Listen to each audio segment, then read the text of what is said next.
오늘 성경 말씀은 누가복음 11장 5절에서 13절입니다. 기도란 신앙생활에서 중요한 것입니다. 그렇다고 기도를 잘하느냐 못하느냐는 그렇게 중요한 것이 아닙니다. 즉 화려한 언어 구사를 통하여 기도한다고 해서 그것이 꼭 하나님께서 들으시기에 좋은 것은 아니라는 것입니다. 말을 잘 못해도 하나님께서는 그 기도를 들으십니다. 우리들이 알아야 할 것은 얼마나 하나님 앞에 자신을 낮추며 진심으로 기도했느냐가 중요합니다. 오늘 본문은 기도에 관한 아주 중요한 비유가 나와 있습니다. 오늘 본문을 통하여 우리가 해야 할 기도에 대해 알아보겠습니다. 첫째, 우리는 하나님의 자녀로서 자신이 참 이웃이 되길 구해야 합니다. 5절, 또 이르시되 너희 중에 누가 벗이 있는데 밤중에 그에게 가서 말하기를 벗이여 떡 세 덩이를 내게 구워달라. 예수님께서는 비유를 많이 말씀하셨습니다. 그 이유는 두 가지입니다. 하나는 듣는 사람으로 하여금 쉽게 이해할 수 있도록 하기 위함입니다. 다른 하나는 반대로 듣는 사람으로 하여금 알지 못하게 하기 위함입니다. 오늘 본문은 전자에 해당됩니다. 비유에 나오는 사람이 한밤중에 자신의 벗에게 찾아가 빵 세 덩이를 빌려달라고 한 이유는 자신의 집에 밤중에 친구가 찾아왔기 때문입니다. 밤중에 찾아온 친구는 먼 여정길에 지치고 굶주려서 왔습니다. 이스라엘 관습에 의하면 여행 중인 손님이 집에 찾아왔을 때 나그네를 대접하는 것은 율법을 지키는 중요한 행위였습니다. 이들의 조상 아브라함과 이삭과 야곱이 나그네 인생이었고 이스라엘 백성들도 애굽에서 나그네로 살았습니다. 그래서 하나님께서는 나그네 대접하는 것을 곧 당신에게 하는 것으로 여기셨습니다. 이 비유에 나온 사람도 마찬가지로 나그네를 영접한 것입니다. 그래서 친구를 찾아가 빵 세 덩어리만 빌려달라고 한 것입니다. 친구가 여행 중에 자기에게 왔는데 집에는 그를 대접할 것이 아무것도 없었기 때문입니다. 우리가 이 내용에서 깨달아야 할 것은 그리스도인들은 단순히 나그네를 대접하는 삶을 살아야 한다는 것을 의미하는 것이 아닙니다. 이것보다 더 큰 의미가 있는데 우리는 구원받은 자로서 이제 남은 생애를 이웃을 위해 살아야 한다는 것을 말해주는 것입니다. 예수님은 우리에게 이웃을 내 몸과 같이 사랑하라고 하셨습니다. 그런데 이것은 그냥 단순한 인간적인 사랑이 아니라 아가페적인 사랑입니다. 하나님 사랑으로 사랑하라고 하신 것입니다.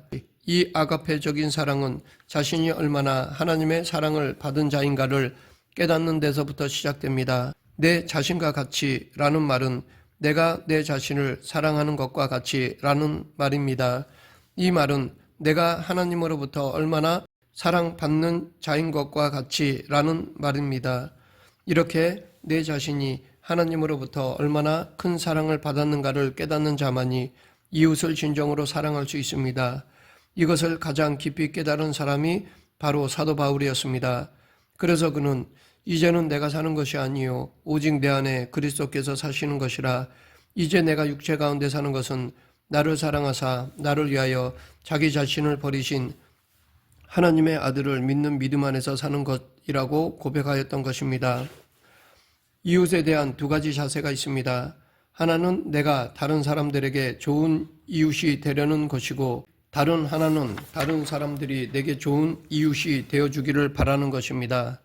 이 두 가지 중에 어떤 자세를 취하느냐에 따라 삶이 완전히 달라집니다. 정작 자신은 좋은 이웃이 되려 하지 않으면서 다른 사람이 내게 좋은 이웃이 되어주기를 바라는 사람은 언제나 나쁜 이웃만을 만나게 될 것입니다. 하지만 나 자신이 먼저 좋은 이웃이 되려고 하는 사람은 언제나 나에게 호감을 가진 좋은 이웃들 속에서 살아가게 될 것입니다. 예수님은 선한 사마리아인처럼 내가 먼저 좋은 이웃이 되어 그들을 내 몸과 같이 사랑하며 섬기라고 가르치셨습니다. 그렇게 할 때 자신의 주위의 사람들이 좋은 이웃이 될 것입니다. 우리는 예수님께 받은 사랑을 이웃과 나누는 자가 되어야 할 것입니다.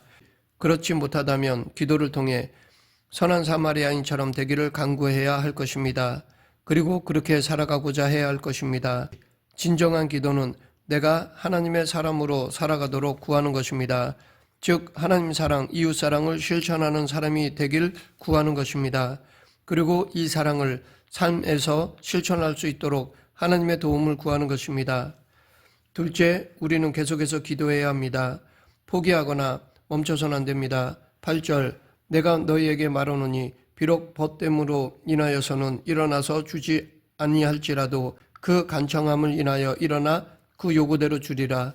비록 벗됨을 인함으로는 주지 않을지라도 그 강청함을 인하여 일어나 그 요구대로 준다고 하였습니다. 기도는 모든 관계를 초월합니다. 물론 이 사람이 자신의 벗에게 찾아온 것은 친구라는 관계 때문이었을 것입니다. 하지만 강청이라는 말이 친구라는 관계의 한계를 뛰어넘는다는 것입니다.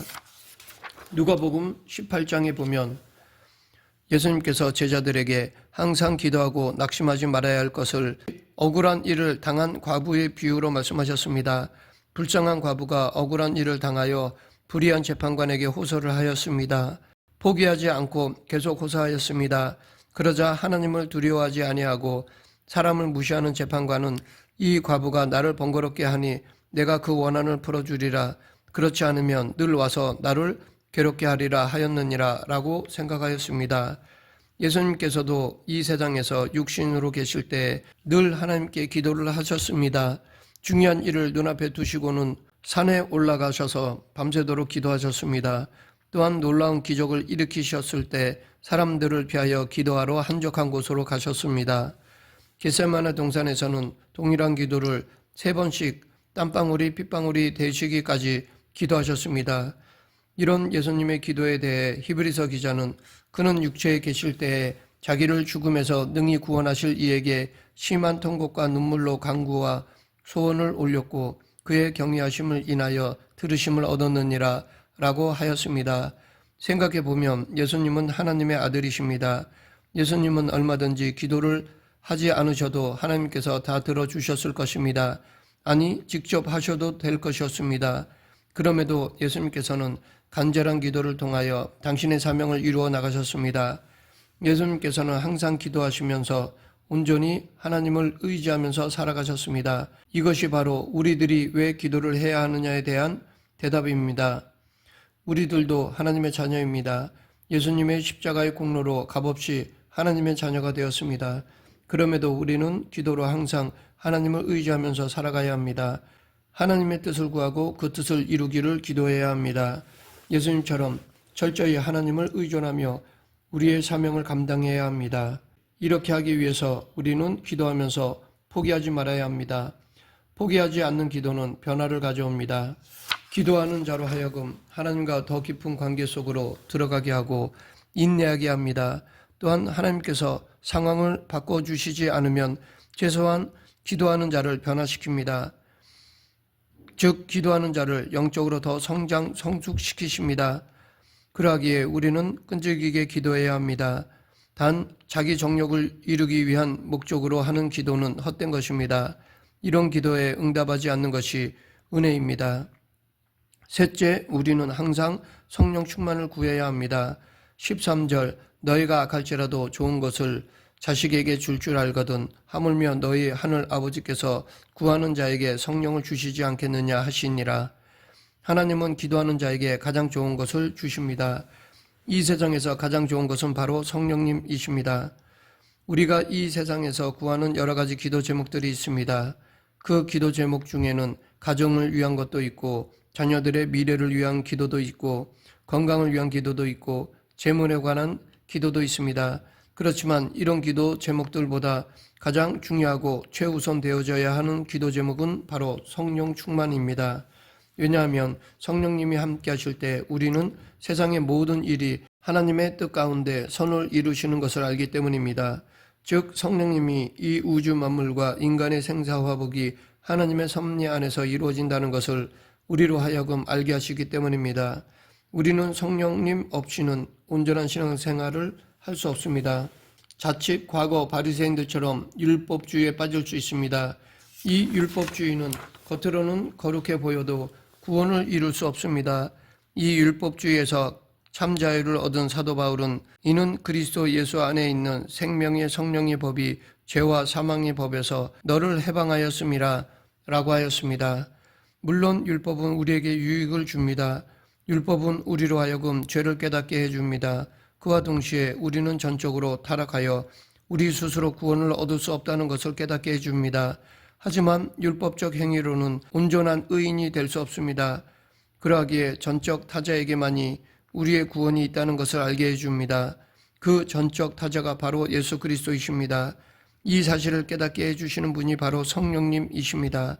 그러하기에 우리는 성령 충만을 사모해야 합니다. 성령님을 통해 하나님의 인도하심을 깨달아야 합니다. 이와 관련해서 예수님께서 말씀하신 너희는 먼저 그의 나라와 그의 의를 구하라. 그리하면 이 모든 것을 너에게 더하시리라. 그러므로 내일 일을 위하여 염려하지 말라.